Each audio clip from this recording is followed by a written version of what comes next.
Hello students, excellent exam में मैं वीरेंद्र आप सभी का स्वागत करता हूं। दोस्तों, आज हम एनसीईआरटी कक्षा 10 की मैथ पढ़ेंगे। आज अध्याय 1 वास्तविक संख्या के बारे में हम पढ़ेंगे, ठीक है, जिसमें प्रश्नावली 1.2 का आज क्लास फर्स्ट रहेगा। ठीक है, आज क्लास कौन सा है? फर्स्ट, जिसमें हम पढ़ने वाले हैं दोस्तों गुणनखंड विधि से एचसीएफ और एलसीएम ज्ञात करने की ट्रिक। दोस्तों, जो क्लास स्टार्ट करने से पहले जो स्टूडेंट इस चैनल पे अभी नए हैं या जिन्होंने अभी तक चैनल को सब्सक्राइब लाइक नहीं किया है, फटाफट लाइक सब्सक्राइब और शेयर कर दें और बेल आइकन को जरूर दबाएं। ठीक है दोस्तों, चलिए क्लास को स्टार्ट करते हैं। आज हम पढ़ेंगे एचसीएफ ज्ञात करना, गुणनखंड अभाज्य गुणनखंड विधि द्वारा एचसीएफ ज्ञात करना। ठीक है, तो आइए एग्जाम्पल के माध्यम से हम समझते हैं। दोस्तों, दिया हुआ है एग्जाम्पल, संख्याओं 6 और 20 के अभाज्य गुणनखंड विधि से एचसीएफ और एलसीएम ज्ञात करना। ठीक है, अभाज्य गुणनखंड विधि से हम लोग पढ़ चुके होंगे कि भाग विधि से भी एचसीएफ निकाल सकते हैं, लेकिन हमें यहाँ अभाज्य गुणनखंड विधि से निकालना है। ठीक है, तो कैसे निकलेगा आइए देखते हैं। दोस्तों, अभाज्य गुणनखंड विधि से एचसीएफ निकालने के लिए सबसे पहले हम इन संख्याओं का गुणनखंड करेंगे। ठीक है, जो दी गई संख्या इनका गुणनखंड करेंगे। तो सबसे पहले हम 6 का गुणनखंड करें, तो 6 का गुणनखंड करेंगे तो कितना हो जाएगा, यहाँ पे लिख लेते हैं हल। ठीक है, हल करते हैं। तो आइए 6 का सबसे पहले गुणनखंड करेंगे। तो 6 का गुणनखंड करेंगे तो कितना आएगा, 2 गुणे 3। ठीक है, 2 गुणे 3 हो जाएगा। अब अगला आता है 20। अब 20 का गुणनखंड करेंगे, 20 का गुणनखंड करिए, 2 गुणे कितना हो जाएगा, फिर 2 गुणे 5। ठीक है, 2 दूनी 4, 4 पंजे 20। ठीक है, अभाज्य गुणनखंड करना है। अभाज्य संख्याएं वे होती है जो केवल 1 से या स्वयं से कटे हैं। ठीक है, तो अभाज्य गुणनखंड 20 का 2 गुणे 2 गुणे 5। ठीक, तो क्या हम इसको ऐसे लिख सकते हैं, देखिए 2 की पावर 2 कितनी बार है, 2 बार, तो इसको हम ऐसे लिखेंगे। ठीक, 2 की पावर 2 और 5। ठीक, यहाँ तक बात समझ में आई। अब हम कह सकते हैं कि हमारा एचसीएफ जो होता है 6 के गुणनखंड और 20 जो 20 है इसके गुणनखंड में जो कॉमन होता है ना, जिसमें दोनों में जो कॉमन होता है, जितनी संख्याएं कॉमन होती है उसको हम लिखते हैं। तो हम कह सकते हैं एचसीएफ होता है हमारा, एचसीएफ होगा कितना हो जाएगा, एचसीएफ कॉमन देखो इसमें 2 है और इसमें भी 2 है, इसमें लेकिन 2 बार 2 है ना, तो इसमें केवल एक ही बार है, इसलिए हम एक बार ही लेंगे। तो कितना हो जाएगा हमारा, 2। ठीक, इसमें केवल एक ही बार 2 है ना, इसलिए हम केवल 2 को एक बार लिखेंगे, ये हमारा एचसीएफ हो जाएगा। ठीक है, और एलसीएम कितना होगा, एलसीएम ठीक, एलसीएम हम 2 तरह से निकाल सकते हैं। पहले इससे देखते हैं। तो एलसीएम हमारा जो कॉमन है वो तो लिखेंगे ही, ठीक, एक बार, तो 2, और जो बचा हुआ है 2 हम इसमें से एक बार लिखे थे, एक कॉमन, ये वाला देखिए ना, ये वाला कॉमन था ना, ये वाला, तो इसको हम एक बार लिखें। ठीक, अब अगला बचा है 2, फिर गुणे कितना हो जाएगा, 3, यहाँ पर बचा हुआ है ना 3, फिर यहाँ पे बचा है 5 मतलब 5, ठीक। तो हमारा कितना हो जाएगा एलसीएम हमारा कितना हो जाएगा दोस्तों, एलसीएम हो जाएगा हमारा 60, ठीक। यहाँ तक बात समझ में आ गई। तो हम इस तरीके से गुणनखंड विधि से एचसीएफ और एलसीएम निकालते हैं, ठीक है दोस्तों। एक तरीका और है एलसीएम निकालने के लिए। एचसीएफ निकालने के बाद एचसीएफ निकालने के लिए एक और तरीका है, तो आइए उसको देखते हैं, ठीक। तो देखते हैं दोस्तों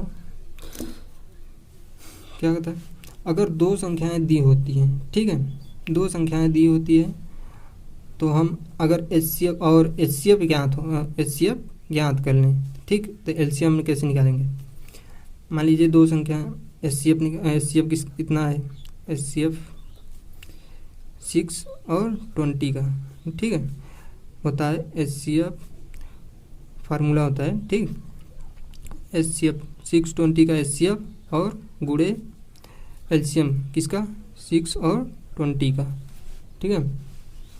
सॉरी आपको दिख नहीं रहा होगा, 6 और 20 का एचसीएफ होगा, 6 और 20 का जो एचसीएफ होगा उसका गुणनफल, उसमें हम एलसीएम का गुणा करेंगे, ठीक। एलसीएम जो आता है 6 और 20 से एलसीएम जो आएगा उन दोनों का गुणनफल बराबर होगा इन दोनों संख्याओं के गुणनफल के, ठीक है। इन दोनों 6 और 20 के गुणनफल के इक्वल होगा। तो हम कह सकते हैं कि मान लीजिए दोस्तों ध्यान से देखिए, ठीक है, ध्यान से देखेंगे तभी समझ में आएगा। एचसीएफ जो दो संख्याओं का एचसीएफ जो होगा उसका गुणा और एलसीएम उन दोनों संख्याओं के एलसीएम के गुणनफल के बराबर होगा उन दोनों संख्याओं का गुणनफल। एलसीएम इसे हम ज्ञात करके देख भी सकते हैं। आइए, जैसे हमारा 2 आया था एलसीएम, तो लेफ्ट से करते हैं, लेफ्ट हैंड साइड एलएचएस, ठीक है, प्रूफ करके देखते हैं आया कि नहीं एलएचएस से। तो एलसीएम कितना, एचसीएफ हमारा कितना आया था 2, तो 2 गुणे, ठीक है। एलसीएम कितना आया था 60, ठीक, कितना हो जाएगा हमारा एलएचएस से 120 120, ठीक है। अब आरएचएस से देखते हैं,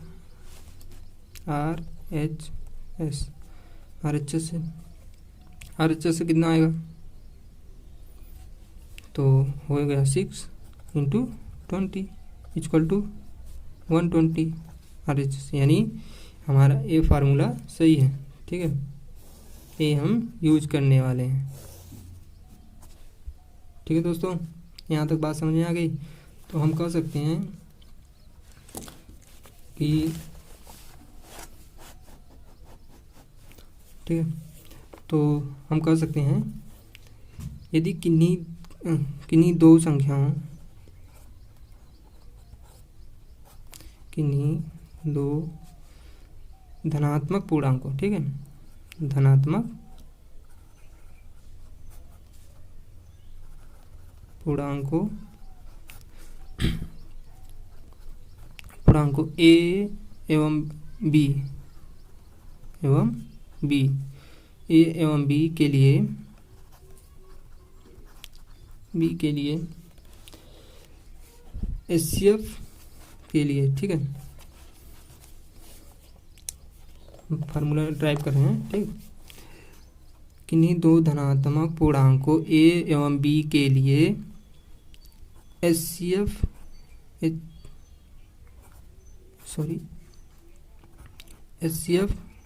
ठीक है, एचसीएफ किसका ए और बी का, ठीक, और उसका गुणन एचसीएफ और एलसीएम किसका ए और बी का, इन दोनों का गुणनफल इक्वल होगा किसके, इन दोनों इन पूर्णांकों के गुणनफल के, मतलब ए और बी के गुणनफल के बराबर, ठीक है। ये हमारा HCF ज्ञात करने का फार्मूला, HCF और LCM। दोस्तों अगर HCF कभी कभी पूछता है ना, इस पर बहुत से सवाल आते हैं, ठीक है, इस पर बहुत से सवाल आते हैं। हमें HCF दिया रहता है और 2 संख्याएं दिए थे, तो LCM पूछता है, ठीक। अगर LCM दिया है और 2 संख्याएं दी है तो HCF पूछेगा, ठीक है। HCF कभी कभी HCF LCM भी दे देता है और एक संख्या भी दे देती है और दूसरी संख्या पूछती है, तो इससे हम निकाल सकते हैं, ठीक। तो आई होप कि यहाँ तक आपको समझ में आ गया होगा। अगर यहाँ तक बात समझ में आई तो फटाफट चैनल को लाइक करिए, ठीक है। तो दोस्तों आगे बढ़ते हैं, कुछ क्वेश्चन और देखते हैं, ठीक। तो आइए क्वेश्चन देखते हैं ज़बरदस्त, ठीक है दोस्तों। तो दोस्तों आइए उसी हम फार्मूले पर एक क्वेश्चन है जिसे हम देखेंगे, ठीक। इसको सॉल्व करके हम देखते हैं। तो आइए सॉल्व करते हैं, ठीक। तो हल हो जाएगा हमारा, ठीक। यहाँ पे लिखते हैं हल, ठीक है, इतना दिख रहा है ना। तो क्या कर रहा है हमारा क्वेश्चन, अभाज्य गुणनखंड विधि द्वारा 96 और 404 का HCF ज्ञात कीजिए और इसका LCM भी ज्ञात करिए, ठीक है। क्या क्या हमें ज्ञात करना है, HCF निकालना है और LCM भी निकालना है, ठीक। तो आइए अभाज्य गुणनखंड विधि से तो गुणनखंड करते हैं। तो हमारा गुणनखंड क्या हो जाएगा, किसका, 96 का। 96 का सबसे पहले हम गुणनखंड करेंगे, अभाज्य गुणनखंड 96 का, ठीक। तो गुणनखंड हो जाएगा हमारा 2 गुणे 2 गुणे 2 गुणे 2 फिर 2 गुणे 3, ठीक। 2 गुणे 2 गुणे 2, 2 दूनी 4 दूनी 8 दूनी 16 दूनी 32, 32 3 96, ठीक है। तो इसको हम ऐसे लिख सकते हैं, ठीक। इसको देखिए ऐसे लिख सकते हैं, 2 है ना, कितनी बार है, 1 2 3 4 5 बार है। इसको हम लिख सकते हैं 2 की पावर 5, ठीक, इंटू 3, ठीक है। यहाँ तक बात समझ में आ गई। तो अब अगला है किसका, 404 का अभाज्य गुणनखंड, ठीक है। 404 का गुणनखंड करेंगे तो हो जाएगा 2 गुणे 2, ठीक है, गुणे 101, ठीक है, 101 बार में जाएगा। इसको हम कैसे लिखेंगे, 2 की पावर 2 गुणे 101, ठीक है। हमारा अभाज्य गुणनखंड हम इन दोनों संख्याओं का कर लिए, ठीक। अब आगे हम HCF लिखेंगे, ठीक। HCF क्या हो जाएगा हमारा, देखिए ध्यान से, HCF हो जाएगा हमारा जो दोनों में से कॉमन हो। कॉमन क्या है, 2 की पावर 2, देखिए इसमें भी है ना, 2 की पावर 2 इसमें से हम निकाल लें, ठीक है। इसको ऐसे लिखिए, इसको हम लिख रहे हैं, ठीक। 2 की पावर 2 इंटू 2 की पावर 5, ठीक है। 2 की पावर 3 बचेगा ना, हाँ। तो 2 की पावर 2 और 2 की पावर 3 और 2 मिलके 5 हो जाएगा, ठीक। और गुणे 3, तो कॉमन हमारा कितना हुआ, देखिए कॉमन क्या है, ये वाला है कॉमन ना, 2 की पावर 2। तो हमारा HCF कितना हो जाएगा, HCF हो जाएगा 2 की पावर 2 यानी 4 हमारा हो गया HCF, ठीक है। तो LCM निकालने के लिए बताए थे ना फार्मूला क्या था, दोनों संख्याओं मतलब HCF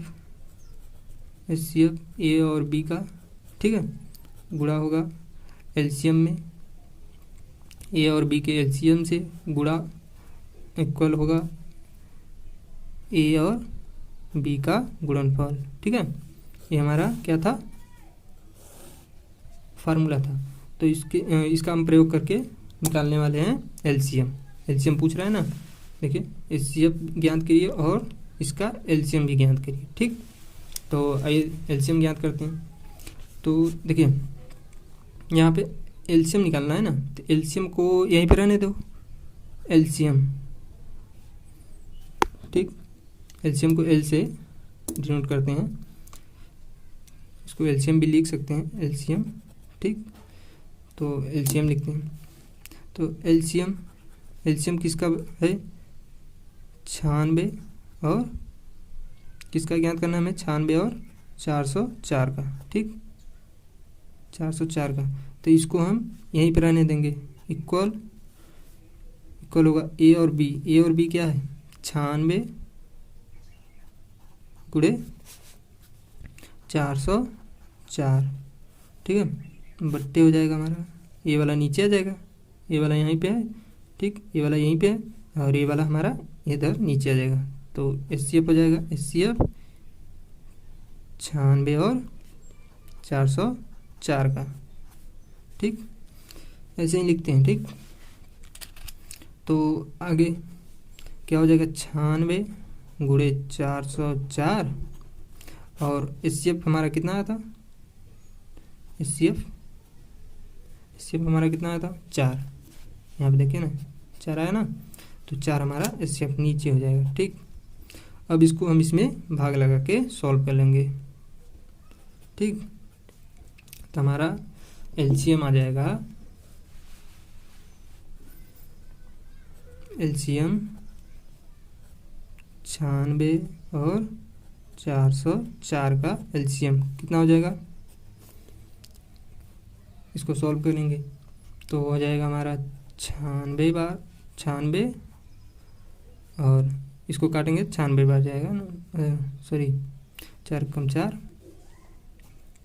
इसको काटेंगे 4 कम 4 0 1 101, तो इसका मल्टीप्लाई करेंगे 96 और 96, ठीक, 9696, ठीक, इतना हमारा एलसीएम आएगा, ये हमारा आंसर हो जाएगा, ये हमारा, ठीक, ये हमारा क्या हो जाएगा, आंसर। तो दोस्तों आई होप कि यहाँ तक आपको समझ में आ गया होगा। तो इसी तरीके से हम निकालते हैं, ठीक। अगर हमें एलसीएम यहाँ पे से हम एलसीएम निकाल लेते हैं तो एचसीएफ भी निकाल सकते थे इसी तरीके से, ठीक।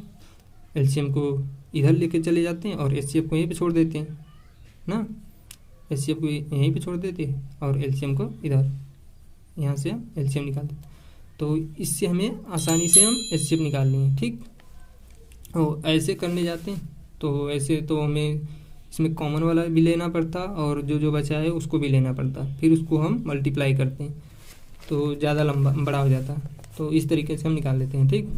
ये केवल दो संख्याओं के लिए है, 2 पूर्णांकों के लिए, ठीक। जैसे 2 पूर्णांक दिया है 96 और 404। तो यहाँ तक बात समझ में आ गई होगी, ठीक है। तो आइए कुछ क्वेश्चन और है हम आगे डिस्कस करेंगे, तब तक के लिए यहीं पे ब्रेक करते हैं, ठीक।